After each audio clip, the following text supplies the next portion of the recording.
Hello friends, कैसे हैं आप लोग। सबको मेरा जय भीम। नमो बुद्धाय। भगवान बुद्ध के शुभ विचार और अनमोल विचार। भगवान बुद्ध कहते हैं, शीलवानों की सुगंध देवलोक तक भी जाती है। भगवान बुद्ध अपने भिक्षु संघ को महाकश्यप थेर के पिंडपात की कहानी सुनाते हैं। भगवान बुद्ध कहते हैं कि एक दिन फिर महाकश्यप निरोध समाधि से उठे। उनके मन में आया कि आज किसी गरीब से भिक्षा ग्रहण करूंगा ताकि उसे इसका पूर्ण फल मिल सके। और उधर देवताओं के राजा इंद्र को पता चल गया कि महाकश्यप इस भिक्षाटन के लिए जा रहे हैं।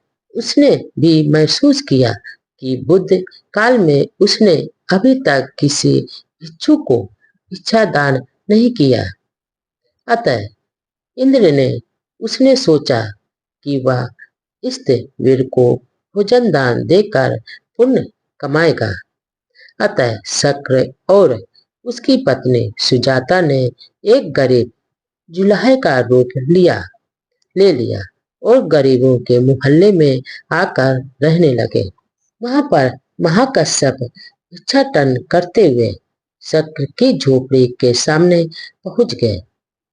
उस समय शक्र और सुजाता ने उन्हें सादर प्रणाम करके उनसे भिक्षा पात्र ले लिया और चावल, कढ़ी आदि खास सामग्री डालकर उन्हें दे दी। कढ़ी चावल बहुत ही सुगंधित था और बहुत ही स्वादिष्ट था। खाद्य पदार्थों की सुगंध पूरे राजगृह में फैल गई। उस समय महाकश्यप को लग गया कि यह दानकर्ता कोई साधारण व्यक्ति नहीं है। फिर भी उन्होंने अपनी अंतर्दृष्टि से जान लिया कि यह देवताओं का राजा इंद्र है और उसकी पत्नी है। शक्र ने इस बात को स्वीकार किया कि वह देवताओं का राजा शक्र है।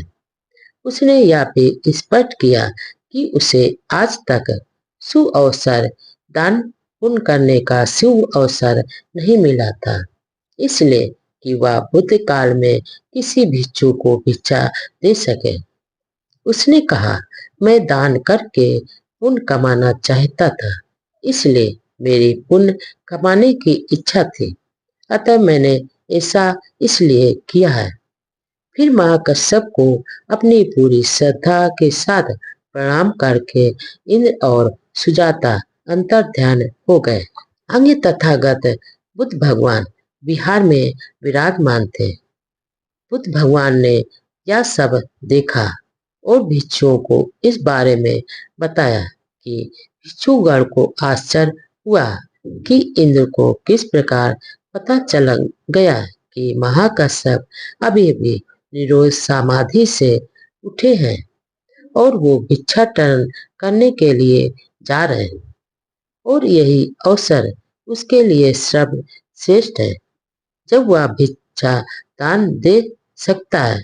तब शाक्य ने भिक्षुओं को संबोधित किया, यानी भगवान बुद्ध ने भिक्षुओं को संबोधित किया। भगवान बुद्ध ने कहा, भिक्षुओं, इंद्र ने मेरे पुत्र महाकश्यप के शील की गंध से जानकर भोजन दान दिया था।